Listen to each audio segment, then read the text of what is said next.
என்ன நீங்க எதுக்கு எடுத்தாலும் கேமரா ஃபேஸ்புக் மெசேஜ்னு டெக்னாலஜினால எல்லாரும் கிட்ட வரதா நினைச்சுக்கிட்டு தூரம் தூரமா போயிட்டு இருக்கீங்க.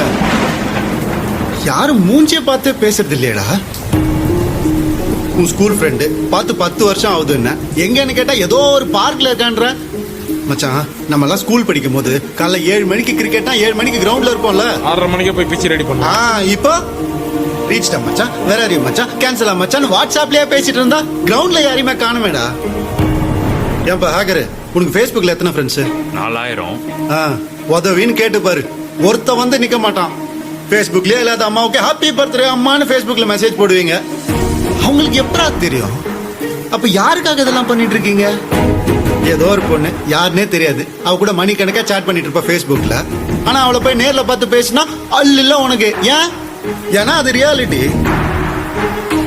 எல்லாரும் ரியாலிட்டியை பார்த்து பயப்பட ஆரம்பிச்சிட்டீங்க.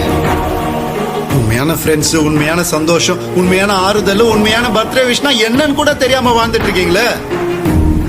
சார், உங்க ஒய்ஃபோட ஃபோன் நம்பர் போனை பார்க்காம உங்களால சொல்ல முடியுமா சார்?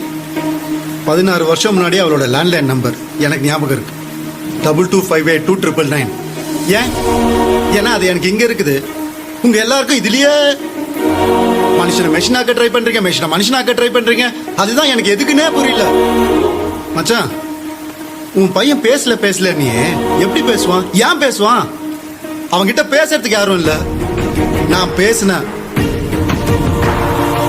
ஆனா ஒண்ணுப்பா, இத்தனை வருஷம் நான் கோமால இல்ல, நீங்க எல்லாரும் தான் கோமால இருந்திருக்கீங்க. தயவு செஞ்சு எந்திரிச்சிருங்க.